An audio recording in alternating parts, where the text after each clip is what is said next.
Bonjour et bienvenue dans cette vidéo qui a pour objectif de présenter les fonctionnalités de base de notre éclairage Epure. Grâce à cette vidéo, vous pourrez utiliser l'éclairage de manière optimale, révéler toutes ses performances et améliorer ainsi le confort de vision des chirurgiens. Tout d'abord, vous pouvez piloter l'éclairage directement depuis ses propres capteurs sans contact ou bien depuis le report mural.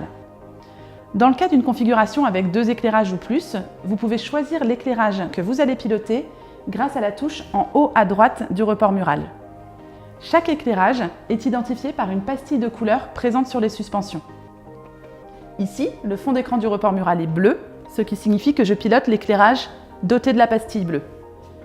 En appuyant sur la touche en haut à droite, le fond d'écran du report mural bascule en orange et je pilote alors l'éclairage orange. Faisons un petit aparté pour vous expliquer comment placer la poignée stérilisable sur l'éclairage. Pour cela, il vous suffit de glisser la poignée sur le manchon, puis d'effectuer une rotation jusqu'à ce que l'encoche coïncide avec le bouton poussoir. Pour enlever la poignée, il vous suffit d'appuyer sur le bouton poussoir, puis de la retirer. Nos éclairages peuvent également être équipés de supports pour poignées à usage unique, à jeter après chaque intervention.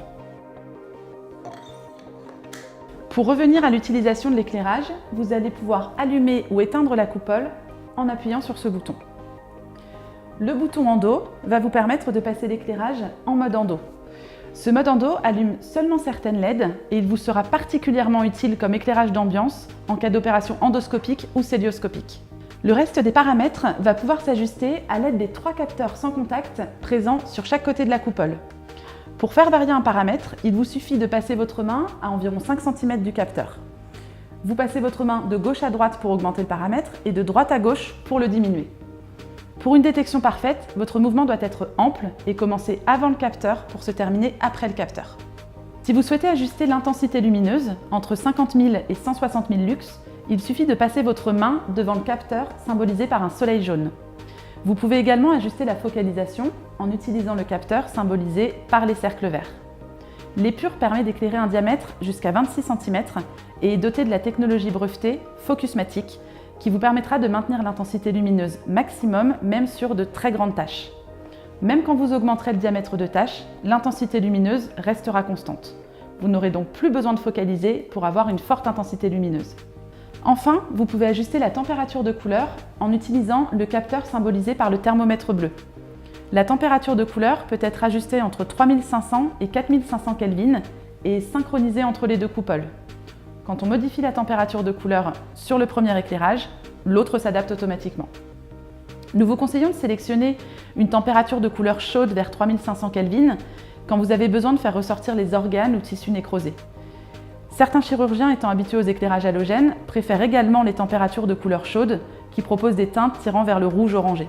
En revanche, nous vous conseillons de sélectionner une température de couleur plutôt froide vers 4500 Kelvin quand vous souhaitez faire ressortir les nerfs ou vaisseaux.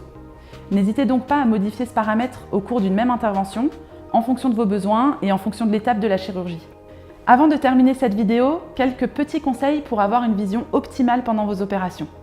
Commencez chaque intervention avec une intensité lumineuse basse et un grand diamètre de tâche. Dès que l'incision est faite, vous pouvez augmenter l'intensité lumineuse d'un niveau, et si l'éclairage n'est toujours pas optimal pour vous, n'hésitez pas à augmenter progressivement l'intensité lumineuse ou à jouer sur la température de couleur. N'oubliez pas non plus de vérifier que vos éclairages sont correctement positionnés.